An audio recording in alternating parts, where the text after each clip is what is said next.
अम्बेडकर अपने आप में एक वाङ्मय हैं। वो इतिहासकार भी हैं, बहुत सोशियोलॉजिस्ट भी हैं, इकोनॉमिस्ट भी हैं, टीचर एजुकेशनिस्ट भी भी हैं, हैं, एजुकेशनिस्ट हैं, पत्रकार हैं, लॉयर लीडर हैं। हैं, सोशल रिफॉर्मर हैं, तमाम लॉयर हैं। मतलब जितना आप सोच सकते हैं उतना ये मटेरियल है। अर्थशास्त्री भी हैं, सोशियोलॉजिस्ट भी हैं। तो लेकिन उसका एक कॉम्प्रिहेंसिव जो रीडिंग होता है कि सब एक जगह इकट्ठा कर दिया जाए, शायद वो जो बात है वो एक किताब पूरी करती जी हाँ, है बिल्कुल ना? आपकी बात बिल्कुल 100% मैं मान रहा हूँ। डॉक्टर अंबेडकर का एक सबसे बड़ा एम्फेसिस था एजुकेशन। उनका बहुत इस बात पर जोर रहा कि एजुकेशन की तरफ को हमारी बिरादरी, हमारी कौम चले, हमारा नेशन चले। वो सिर्फ अकेले यही नहीं थे कि शेड्यूल कास्ट के लिए, वो तो चाहते थे सबके लिए पढ़ाई हो, लेकिन इनमें जो ज़्यादा पिछड़े हुए उनके लिए कुछ एडवांटेज और दे दो। वो तो सारी दुनिया में दिए जाते हैं। बड़ा अजीब इस मुल्क में फैशन चल गया है कि हम लेबल लगा देते हैं, ये वामपंथी है, ये दक्षिणपंथी है, ये फलाना है फलाना। हर कौम में, हर बात में लोग ऐसे होते हैं जो समझदार होते हैं। उनके लिए कोई भी बात, उनका पर्पस सिर्फ ये था कि एक ऐसी हिंदुओं की कम्युनिटी जिसको सताया गया है, जिसको पीछे पीछे रखा गया है, उसको आगे बढ़ाने की कोशिश करें। और उस कोशिश में वो आए बाएं दाएं नहीं चलते, बड़े फोकस हैं। उनके साथ सबसे बड़ी बात यह कि बड़े फोकस रहे वो। अगर उनको बम्बई लॉ कॉलेज का प्रिंसिपल बना दिया होगा तो शायद हमारे लिए वो उनका रोल सिर्फ एजुकेशनिस्ट तक सीमित रह जाता। नहीं, अच्छा हुआ नहीं बनाया। आज सुनने में कितना ताज्जुब होता है कि कोलंबिया यूनिवर्सिटी से पीएचडी करने के बाद में जो शख्स लौट रहा हो और जिसकी पीएचडी समुद्र में गिर जाए, और आके उन्होंने फिर एक पीएचडी लिख दी। उनके लिए तो ऐसा हो गया जिससे पीएचडी किसी मतलब किताब टारपीडो में वो गुम हो गया था, हाँ डूब गया था वो। जी। हाँ। और उन्होंने फिर एक थीसिस लिख दी। कितना कॉन्फिडेंस था उन्हें, क्या याददाश्त रही होगी उनकी। मेरा ये मानना, कोई किताब अपने आप में संपूर्ण नहीं होती, लेकिन ये किताब बहुत हद तक संपूर्ण है और डॉक्टर अंबेडकर के बारे में जिज्ञासा बढ़ाती है।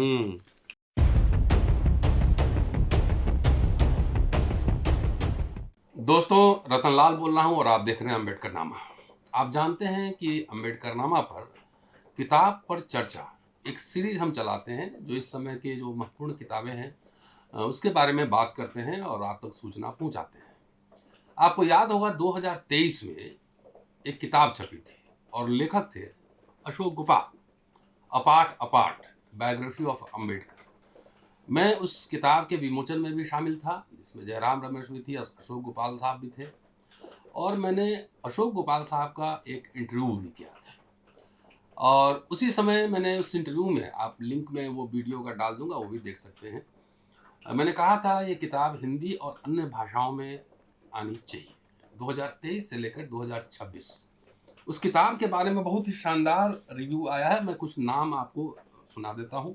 इस किताब को Kamaladevi Chattopadhyay NIF book prize 2024 में मिली और इसके तारीफ में कई कमेंट्स हैं इस किताब पर। अनंत तेलतुंबड़े साहब के हैं, सुनील खिलनानी हैं, आप सब परिचित हैं, इतिहासकार हैं, पार्थ चटर्जी हैं, कोलंबिया यूनिवर्सिटी के, शैलजा पाइक हैं, संतोष दास हैं जो कि अम्बेडकर इन लंदन के को ऑथर हैं, कंचा इलिया सेफर्ड, आप जानते हैं उनको, लगातार आप उनको सुन भी रहे हैं, वी गीता हैं, सोशल हिस्टोरियन हैं, उमेश बगाड़े हैं, इतिहास के प्रोफेसर हैं, अनुराग माइनस वर्मा हैं, पॉडकास्टर और लेखक हैं, और जाने माने पॉलिटिकल साइंटिस्ट, हिस्टोरियन क्रिस्टोफर जेफर्ड ने, इन लोगों ने इस किताब का रिव्यू लिखा है। और इस किताब का इस्तेमाल मैंने अपने धर्मांतरण वाली किताब में भी की है। आप फुटनोट रेफरेंस देखेंगे तो उस किताब की चर्चा मिलेगी।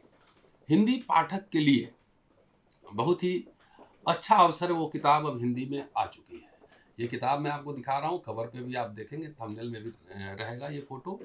और इसको जाने माने पत्रकार, लेखक, इंटेलेक्चुअल, जर्नलिस्ट कम हिस्टोरियन, इस किताब की खूबसूरती ये है कि इसके लेखक भी जर्नलिस्ट और हिस्टोरियन है, दोनों हैं। और अनुवाद किया है अनिल महेश्वरी साहब ने, वो भी जर्नलिस्ट हैं, हिस्टोरियन है, कई किताबों के लेखक हैं, अनुवादक हैं। आज हमारे लिए बहुत ही गर्व की बात है, आज आए हैं अम्बेडकरनामा में, स्टूडियो में हमारे साथ बैठे हैं और इस किताब की चर्चा हम इस पूरे एपिसोड में करेंगे। बहुत ही शानदार किताब है ये, इसी साल छपी है, सेतु प्रकाशन दिल्ली से। इसका लिंक भी हम कमेंट में डाल देंगे, डिस्क्रिप्शन में डाल देंगे, आप अमेजन पे भी अवेलेबल है। तो अगर आपको अच्छी लगे बातचीत तो किताब जरूर खरीदिए। करीब 800 से ज़्यादा पेज की ये किताब है, with foot note, reference, everything इसमें है। स्वागत है सर। जी धन्यवाद प्रोफेसर रतनलाल जी अम्बेडकर का। नामा देखा आपने पहले कभी? मैंने अम्बेडकर नामा नहीं देखा, मैं अच्छा। अनफॉर्चुनेट हूँ इस बारे में, ये मेरी बदनसीबी, लेकिन अब मैं इसको देखूंगा क्योंकि जी। मेरे पास टाइम बहुत है, प्रचुर है, तो मैं देखता रहता हूँ, पढ़ता रहता हूँ, सुनता रहता हूँ, यही काम है और मेरे पास कोई कार्य नहीं है। जी। लेकिन ये जो किताब है, इस किताब ने मेरी आंखें खोलने वाली बात तो नहीं है, मुझे डॉक्टर अंबेडकर और उनके कार्यों के बारे में पता था। जी। और सबसे पहले मैंने धनंजय कीट साहब की किताब पढ़ी थी, जी। अब से 30-35 साल पहले, और मुझे डॉक्टर अंबेडकर के बारे में एक ब्रॉड आइडिया हुआ था। MC राजा साहब के बारे में भी हुआ था। लेकिन ये जो किताब ट्रांसलेशन, जिसके लिए मैं धन्यवाद देना चाहूँगा सेतु प्रकाशन के पब्लिशर ओनर अमिताभ जी को, उन्होंने इस किताब को छांटा और मुझे ज़बरदस्ती इस किताब को पढ़ाया, ये कहा कि आपको इसका ट्रांसलेशन करना है।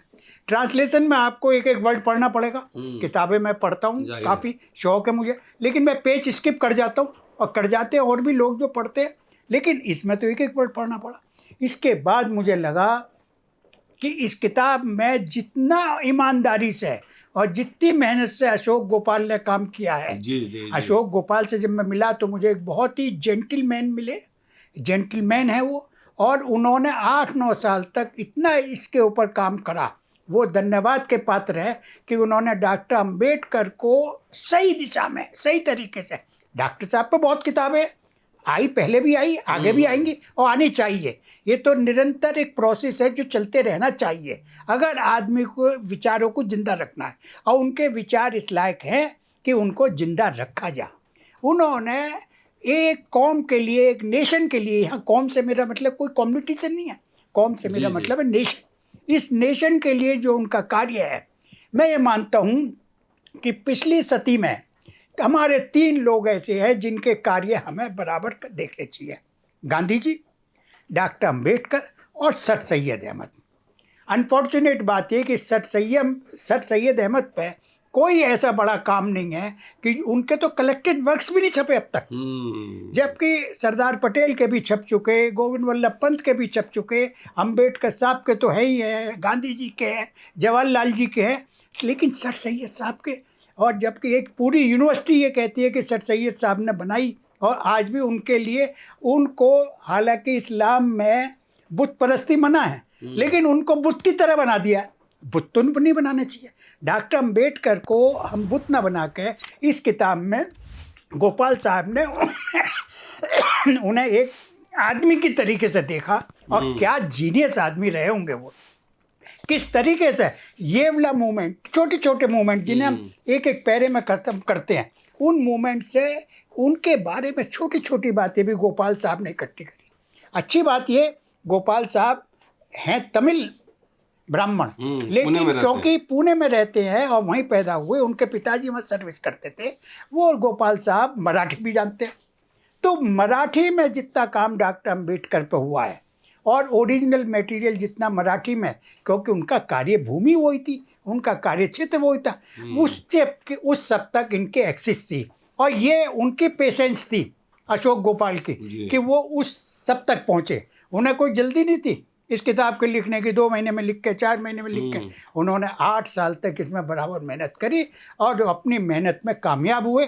और किसी भी डॉक्टर अंबेडकर के बारे में जानने के लिए, मेरा ये मानना, कोई किताब अपने आप में संपूर्ण नहीं होती, लेकिन ये किताब बहुत हद तक संपूर्ण है और डॉक्टर अंबेडकर के बारे में जिज्ञासा बढ़ाती है। जैसे हम बुक रिव्यू के बारे में कहते हैं कि बुक रिव्यू वो होना चाहिए जिससे पाठक की जिज्ञासा बढ़े उस किताब को खरीदने के लिए। बुक रिव्यू का पर्पज़ ये नहीं आप उसकी तारीफ करते हैं, इसमें डॉक्टर अंबेडकर की सिर्फ तारीफ ही नहीं, डॉक्टर अंबेडकर किन परिस्थितियों में आगे बढ़े, क्या क्या परिस्थिति थी, उनसे कैसे कैसे मोड़ आए। आज सुनने में कितना ताज्जुब होता है कि कोलंबिया यूनिवर्सिटी से PhD करने के बाद में जो शख्स लौट रहा हो और जिसकी PhD समुद्र में गिर जाए, और आके उन्होंने फिर एक PhD लिख दी। उनके लिए तो ऐसा हो गया जिससे PhD किसी मतलब किताब टारपीडो में वो गुम हो गया था, डूब गया था वो। जी, और उन्होंने फिर एक थीसिस लिख दी कितना कॉन्फिडेंस था, उन्हें क्या याददाश्त रही होगी उनकी। आदमी के लिए एक सेलिगमैन साहब को उन्होंने पत्र लिखा था कि मेरी जी। पीएचडी टारपीडो में गुम हो गई। जी, हाँ। तो उसके बाद में उन्होंने लिख दी। वो तो कई बार हिस्टोरिकल फैक्टर ये होते हैं कि अगर उनको बम्बई लॉ कॉलेज का प्रिंसिपल बना दिया होगा तो शायद हमारे लिए वो उनका रोल सिर्फ एजुकेशनिस्ट तक सीमित रह जाता। नहीं, अच्छा हुआ नहीं बनाया। तो इसी तरह से डॉक्टर गोपाल ने, अशोक गोपाल ने इस पुस्तक के अंदर जो मेहनत करी है उसके लिए वो धन्यवाद के पात्र हैं। सर ऐसा है, आजकल अंबेडकर साहब को एक तरह से हाईजैक करने की कोशिश हो रही है, और जब अंबेडकर जयंती जब आता है तो उसमें वैसे लोग भी अंबेडकर जयंती मनाते हैं जो अंबेडकर के विचारों के घोर शत्रु हैं। तो इसमें कई सारे चैप्टर्स हैं, सब पे तो बात करूंगा तो दिन भर बात करना पड़ेगा, लेकिन कुछ इंपॉर्टेंट चैप्टर्स से हम बात करते हैं। दूसरा, अंबेडकर साहब को एंटी लेफ्ट भी लोग, दलित राजनीति जो पॉलिटिशियन हैं वो कहते हैं एंटी लेफ्ट थे। हाँ, कुछ भाषण उन्होंने दिए हैं और नेतृत्व पे दिए हैं, है ना, नेतृत्व पे दिए हैं जी, लीडरशिप को लेकर दिए हैं कि कुछ ब्राह्मण लड़के हैं उनके पास जो है कम्युनिस्ट पार्टी का लीडरशिप है, और बाद में स्टालिन की तारीफ भी उन्होंने की है कि उसमें तरक्की हुआ, हालांकि रशियन कम्युनिज्म से वो एग्री नहीं करते थे। 2-3 इसमें से अगर किताब में से आपको चुनना पड़े, वैसे बहुत सिस्टमैटिक है, पूरा लाइफ जर्नी है शुरू से लेकर अंतिम तक, कैसे मुंबई से न्यूयॉर्क गए, तमाम में गए।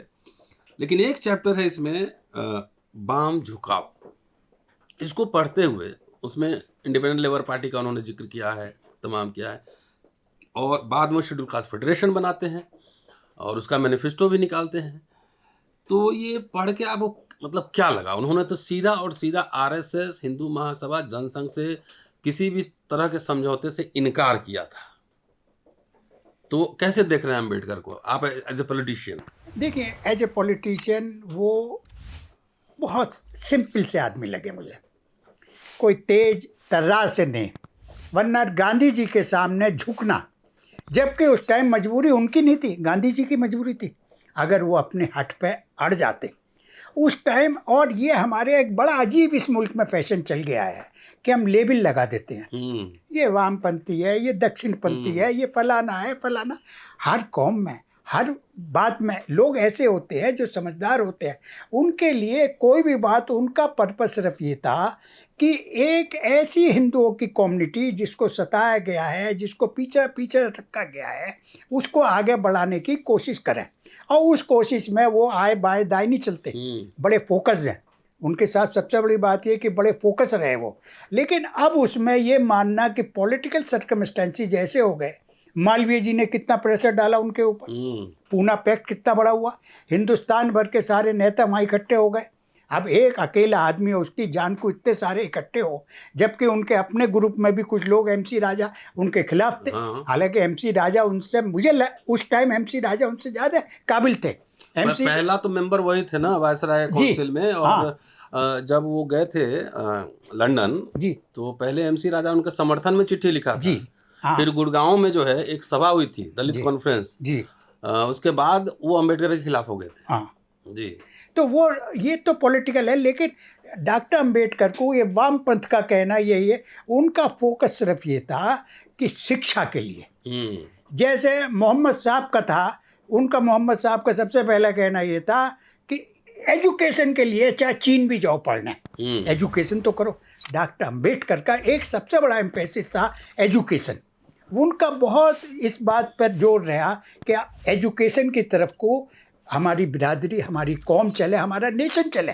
वो सिर्फ अकेले यही नहीं थे कि शेड्यूल कास्ट के लिए, वो तो चाहते थे सबके लिए पढ़ाई हो, लेकिन इनमें जो ज़्यादा पिछड़े हुए उनके लिए कुछ एडवांटेज और दे दो। वो तो सारी दुनिया में दिए जाते हैं, लेकिन उनका जो पर्पज और इस सेंचुरी का, जैसे मैंने अभी आपसे कहा है कि उन 3 बड़े नेताओं में, हो सकता है कुछ लोगों के नाम, लोग इस बात पर नाराज हो कि साहब जवाहरलाल जी का नाम नहीं दिया आपने फलाने, बहुत सारे नेता ऐसे तो, लेकिन जो 3 बड़े नेता थे उनमें से एक नेता जिनका इतना बड़ा रोल रहा हो और इतना बड़ा काम हो, हम सिर्फ उनको यही ना देखें कि वो संविधान के निर्माता हैं, हमारे यहाँ तो ये कि कॉन्स्टिट्यूशन के फादर है। अरे वो तो ऑस्टिन की किताब है, उसके अंदर ये तो दुनिया भर के संविधानों से लिया गया एक वो तो कॉन्स्टिट्यूएंट असेंबली थी। खुद ही और भाषण में कह रहे हैं खुद ही भाषण में कह रहे हैं कि भाई और इससे ज्यादा दुनिया में सारे मूलभूत बातें जो हो चुकी हो हैं, चुकी। और उसमें नया क्या कॉन्स्टिट्यूएंट कहना है? असेंबली की डिबेट तो हर आदमी को ऐसे पढ़नी चाहिए कि जैसे घर में गीता रख के पढ़ी जाती है। इतनी अच्छी डिबेट हुई है और सब लोगों ने पार्टिसिपेट करा, लेकिन उसको दिशा निर्देश देने का जो कार्य था वो जो डॉक्टर अंबेडकर ने करा है कि वो बहस, जो सबसे बड़ी बात लोकल लीडर, कंडीशन के हिसाब से हाँ, उसमें जो पूरा वो लीडरशिप की क्वालिटी ये है कि भाई वो कैसे दूसरे से काम ले। असली लीडर, असली मैनेजर वो होता है जो औरों से काम ले। अब वो अपने हाथ से घर का काम कोई करेगा? घर की जो गृहिणी है उसका कार्य तो ये है ना कि घर में कौन मेंबर है, कौन सदस्य घर का है, क्या क्या काम करेगा, या ये वो सारे काम अगर खुद ही करेगी। वही तो हम फेडरलिज्म में आज हम पीछे हट गए हैं। फेडरलिज्म का पर्पज ये जितना काम आप डिवाइड कर सकें, वो डॉक्टर अम्बेडकर ने उन सबसे उनकी कैपेसिटी के मुताबिक काम लिया। तो उनका मैं मानता हूँ कि उनका जो एजुकेशन के लिए जो पर्पज है, अगर आपकी पढ़ाई होगी, आपके एजुकेशन का काम होगा तो आपकी कौम तरक्की करेगी। और उसी वजह से हम आज देख रहे हैं कि कौम कितनी और लोग कितनी तरक्की कर रहे हैं। हमारा मुल्क एजुकेशन की तरफ हुआ, लिटरेसी की तरफ चला तो और तरक्की होता गया। इसमें एक जो दलित पॉलिटिक्स में खास तौर से बार बार जो उभारा जाता है, इसे लगता है कि गांधी और अंबेडकर रोज खाली झगड़ा ही करते रहते थे, आमने सामने हैं। तो इसमें एक चैप्टर है गांधी से टकराव, तो टकराव भी या रिकंसिलेशन भी है ना? तो इसके बारे में थोड़ा सा बताइए हमारे दर्शकों को। देखिए, गांधी जी ओवरऑल, गांधी जी वाजिद चार बहुत बड़े पॉलिटिशियन थे। गांधी जी नब्ज पहचानते थे किस आदमी की क्या नब्ज है, कब पकड़ी जाए। उन्होंने उस टाइम अंबेडकर साहब को अवॉइड नहीं करा, वो उनकी भी नब्ज जानते थे। वो अगर जवाहरलाल नेहरू या सरदार पटेल या इन सब की नब्ज जानते थे तो वो अंबेडकर साहब को भी ये जानते थे कि इस आदमी की काबिलियत क्या है, इस आदमी में खासियत क्या है, इस आदमी को अपने साथ कैसे लिया जाए। उसमें गांधी जी उनके विचार, उनका विचार विमर्श होता रहा, कोई टकराव उनका नहीं। अब हम आपस में विचार विमर्श को हम टकराव कह दे तो मैं तो नहीं मानता इसे। ये तो मेरे विचार अपनी जगह, आपके विचार अपनी जगह। ऐसे गांधी जी के अपने विचार थे और भी लोग उसमें बहुत सारे, हिंदुस्तान भर के कौन नेता ऐसा नहीं था कि जो उस टाइम गांधी जी और इनके विचारों के बीच में नहीं पड़ा। मदन मोहन मालवीय जी जो बिल्कुल हिंदू महासभा के कट्टर नेता थे, हैं। हमारे यहाँ तो ये हो गया कि भाई हम किसी एक आदमी को आइडियलाइज करना चाहते हैं, उसकी मूर्ति बना के उसे पूजना चाहते हैं। नहीं भाई, ये आदमी है तो इसमें सारी चीज़ अच्छी अच्छी होनी चाहिए, ऐसा तो नहीं हो सकता हर आदमी हो। इसी तरह अंबेडकर और गांधी जी का जो विचार विमर्श होते थे, उस विचार विमर्श से जो बात निकली, उसमें ये नहीं है कोई उन्होंने गांधी जी के सामने सरेंडर कराओ। उस टाइम के हालात ये थे कि उस टाइम पाकिस्तान के मुल्क के लिए, पाकिस्तान के लिए, अब उनकी बात कह दीजिए, पाकिस्तान तो बड़ी अनफॉर्चुनेट बात ये पाकिस्तान के लिए कि अगर पार्टीशन नहीं हुआ होता तो इस मुल्क की पॉपुलेशन में 32% मुसलमान होते। और 32% मुसलमान होने का मतलब है कि कभी कोalition गवर्नमेंट बनती तो उनका प्राइम मिनिस्टर भी बनता, 4 या 5 स्टेट में मुसलमान चीफ मिनिस्टर भी होते, और उससे बाकी हिंदुस्तान के ऊपर प्रेशर पड़ता जहाँ वो माइनॉरिटी में है मुस्लिम, और हिंदुस्तान के लिए एक बड़ी सुखद स्थिति होती, और मुसलमानों के लिए तो और भी सुखद होती। उन्होंने पार्टीशन लेके क्या करा, लेकिन वो जो उनकी सोच समझ थी या उनके लीडर्स की सोच समझ थी, उनके आम मुसलमान की आज भी सोच समझ में मैं कोई फ़र्क नहीं मानता। वो आज भी हिंदुस्तान का वही बासिंदा है जैसे हिंदू है, लेकिन उसके जो लीडर की सोच समझ हमेशा इतनी नैरो रही है कि उस नैरोपन में उन्होंने उन्हें आगे नहीं बढ़ने दिया। तो डॉक्टर अंबेडकर पाकिस्तान इश्यूज़ के ऊपर उनके एक विचार थे, उन्होंने अपने विचार रखे। अब वो लीडर्स के तो विचार थे, हर आदमी की तो वोट डलती नहीं, हर आदमी की तो वोट मानी नहीं जाती। तो इस तरीके से डॉक्टर अंबेडकर का अगर हम पूरी सर्वांग उन्हें पढ़ना चाहें तो मुझे इस किताब को पढ़ के मैं ये समझ रहा हूँ कि मैं काफ़ी हद तक डॉक्टर अंबेडकर को समझने में कामयाब रहा। मतलब कहने का मतलब मैं भी पढ़ा हूँ और एक बार अब हिंदी वाला ट्रांसलेशन पढ़ूंगा। एक कॉम्प्रिहेंसिव अगर समझ बनानी हो डॉक्टर अंबेडकर को विभिन्न आयामों को लेकर जी, क्योंकि अंबेडकर अपने आप में एक वांग्मय है, वो इतिहासकार भी है, सोशियोलॉजिस्ट भी है, इकोनॉमिस्ट भी है, एजुकेशनिस्ट भी है, एजुकेशनिस्ट हैं, पत्रकार हैं, लॉयर हैं, सोशल रिफॉर्मर हैं, तमाम लॉयर हैं, मतलब जितना आप सोच सकते हो उतना ये मटेरियल है, अर्थशास्त्री भी हैं, सोशियोलॉजिस्ट भी हैं। तो लेकिन उसका एक कॉम्प्रिहेंसिव जो रीडिंग होता है कि सब एक जगह इकट्ठा कर दिया जाए, शायद वो जो बात है वो एक किताब पूरी करती है। जी हाँ, है बिल्कुल ना? आपकी बात बिल्कुल 100% मैं मान रहा हूँ कि इस किताब का पढ़ना बिल्कुल कम। आप कितनी किताब पढ़ लें, धनंजय कीट साहब की पढ़ी, मुझे उनके बारे में जानकारी, लेकिन ये किताब सर्वांग अपने में पूरी तरह मुकम्मिल है, क्योंकि उनकी पर्सनैलिटी इतनी मल्टीफेसेट पर्सनैलिटी थी कि शायद हिंदुस्तान, मतलब किसी इंसान की इतनी सारी पर्सनैलिटी एक साथ होना, मैं इसलिए नहीं कि कोई आइडियलाइज कर रहा हूँ ना, इसी तरह सर सैयद की भी पर्सनैलिटी को मैंने बतला, इसी तरह गांधी जी की भी पर्सनैलिटी थी, वो सोशल रिफॉर्मर भी थे, पॉलिटिशियन भी थे, वो अच्छे जर्नलिस्ट भी थे, उनकी लैंग्वेज बहुत अच्छी थी, वो लिखते बहुत अच्छा थे। ऐसे ही डॉक्टर अंबेडकर राइटर भी बहुत अच्छे थे, कितना लिखते थे डॉक्टर कई भाषाएं अंबेडकर, जानते कितनी थे। ही भाषा जानते थे, और कितनी अच्छी किताबें लिखी उन्होंने।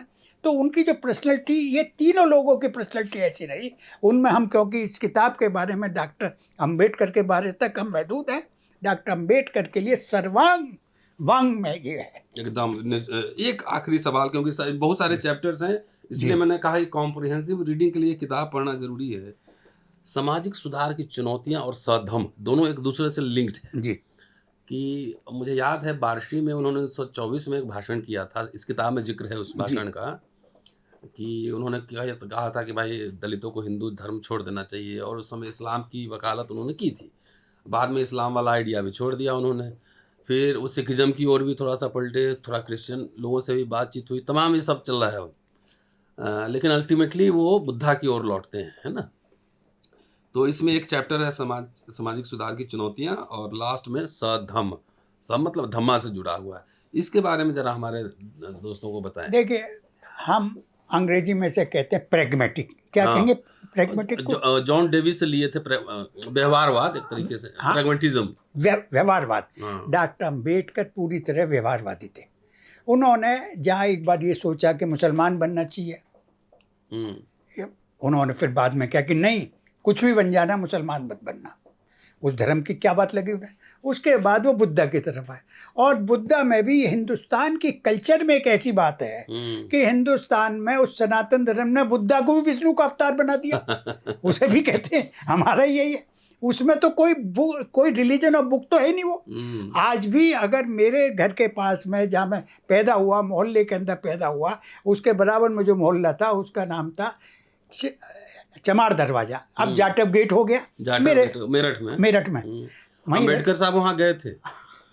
अच्छा, हाँ, ये इसमें नहीं है। नहीं वो गए थे, मैंने रेफरेंस निकाला वहाँ। अच्छा, कौन कॉलेज का एक मैदान है जहाँ पे उनका भाषण हुआ था, अच्छा, और पर्चियां बटी थी, कॉलेज खोलने के लिए चंदा भी लिया गया था वहाँ पे। वो पर्ची है मेरे पास। अच्छा, हाँ। तो वहाँ उस मोहल्ले में हुआ, तो हमारे साथ लोग पढ़ते रहे, करते रहे, तो उसके अंदर डॉक्टर अंबेडकर बड़े प्रेगमेटिक रहे, कोई डॉगमेटिक ये नहीं था, वो बड़े व्यवहारवादी थे।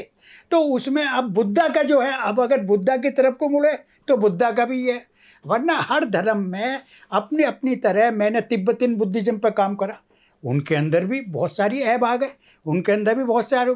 आज दुनिया भर में अगर सबसे ज़्यादा किसी धर्म पर पैसा है तो वो तिब्बतियन बुद्धिस्ट पे है। जिन तिब्बतियन बुद्धिस्टों को कबीर बेदी की माँ फ्रीडा बेदी जो है, वो कुछ तिब्बती बुद्धिस्टों को ले गई यूरोप, अच्छा, और वहाँ से अमेरिका, और वहाँ से आप कमाल करेंगे, मैं इस बारे में बतला दूँ। मतलब मैं जब सिलीगुड़ी में दार्जिलिंग पोस्टेड था, तिब्बतियन बुद्धिस्ट एक नेता ने कहा कि mister Maheshwari, do you recognise, आप इस आदमी को पहचानते जो बैठा है? मैंने कहा नहीं। बोले ये फिल्म एक्टर है अमेरिकन, इसका नाम है रिचर्ड गेयर। और मैं इतना बदनसीब आदमी, मैं जानते नहीं था रिचर्ड गेयर कौन है। मैंने आके अपने लड़के को फ़ोन करा, उन्होंने कहा डोंट टेल मी नॉनसेंस, आप रिचर्ड गेयर से मिले हैं क्या? रिचर्ड गेयर बेचारा ज़मीन में बैठा, मैं स्टेज पे बैठा। रिचर्ड गेयर जितने पैसे कमाता है वो लाकर दलाई लामा को और उन बुद्धिस्ट मॉन्क जो कर्मप्पा सेक्ट वाले हैं उनको दे जाता है। दुनिया भर में $60 बिलियन की प्रॉपर्टी है उनकी। बुद्धिज्म का जितना प्रचार हो गया तो उसमें खराबी भी आती गई। तो धर्म के बारे में हो सकता है इसके बाद में डॉक्टर साहब जिंदा रहते तो किसी और धर्म की बात सोचते। उन्होंने तो ये यात्रा कहीं रोकी नहीं, कहीं अपने को बंदिश नहीं लगाई कि भाई यहाँ अल्टीमेट ये है, तो दीपो भव, अपना दीपक स्वयं बनो। अपना दीपक स्वयं बनो। चलिए सर, ये जो सामाजिक सुधार वाला है, जी। आजकल छोटी मोटी बात पे लोगों की भावना आहत हो जाती है और केस मुकदमे हो जाते हैं, गिरफ्तारी हो जाती है। आप पढ़े हो कि जितनी तीखी आलोचना उन्होंने हिंदू धर्म के बारे में की है, अगर आज अम्बेडकर ये भाषण देते होते तो क्या होता? देखिए, ये भी बड़ी अनफॉर्चुनेट डेवलपमेंट है इस कंट्री का। अभी आप लोग बात कर रहे थे कि 2 हिस्सों में 2 फाड़ करने की बात जो हो गई, ये और कई फाड़ हो जाए। पहले हंसी मजाक भी होती थी, धर्मों के बारे में ये भी होती थी। हमने अपने यहाँ रॉइट्स में ये किया कि तुम हमसे क्यों लड़ते हो हिंदू मुसलमान, तुम्हारे यहाँ तो अल्लाह एक है, हमारे तो 36 करोड़ देवता हैं, हर 2 हिंदू की बैग पे एक देवता है। हमारी रक्षा के लिए तो इतने सारे लोग दूसरे के विरोधी भी हैं और एक दूसरे के विरोधी भी शाकाहारी भी है और मांसाहारी भी है। और ऐसे मांसाहारी के आप जाइए वहाँ बंगाल में देखिए, वो मांसो और माछ, इसका फर्क। मिथिला और बंगाल। हाँ, कश्मीर में मटन।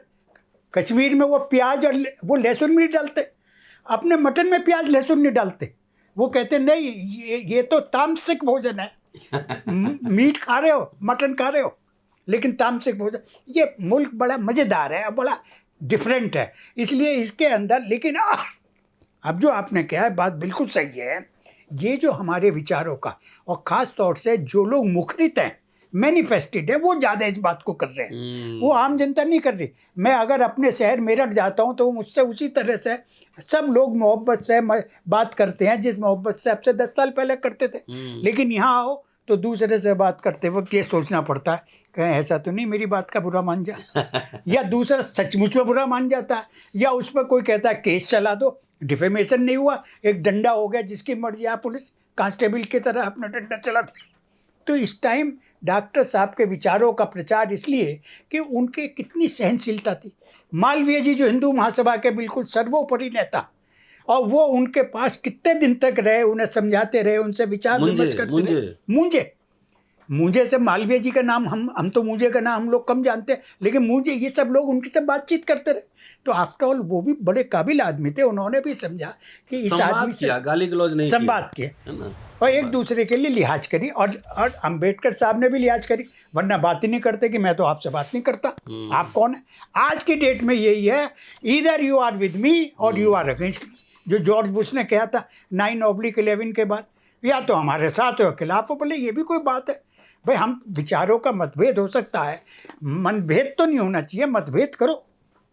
जी चलिए, बहुत शानदार बातचीत के लिए। और ये हिंदी में किताब आ चुकी है, बाबा साहब डॉक्टर अम्बेडकर जीवन और विचार। हिंदी में अम्बेडकर में मेरी कई किताबें आनी हैं, तो इस किताब को फिर से पढ़ूंगा और इसका इस्तेमाल मैं करूंगा। दिलचस्पी है इस किताब को पढ़ने में, ज़रूर इसको मंगवाइए और पढ़िए।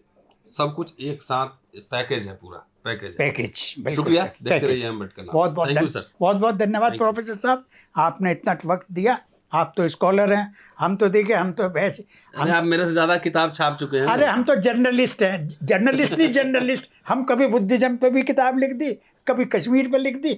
आपका फोकस्ड है वर्क, आपका वर्क फोकस है सिर्फ अम्बेडकर साहब के ऊपर, मेरा नहीं। मैंने तो अलीगढ़ यूनिवर्सिटी में भी किताब लिख दी, इसलिए जहाँ जहाँ जो मौका मिला करते गए। चलिए सर, थैंक यू सर, धन्यवाद सर।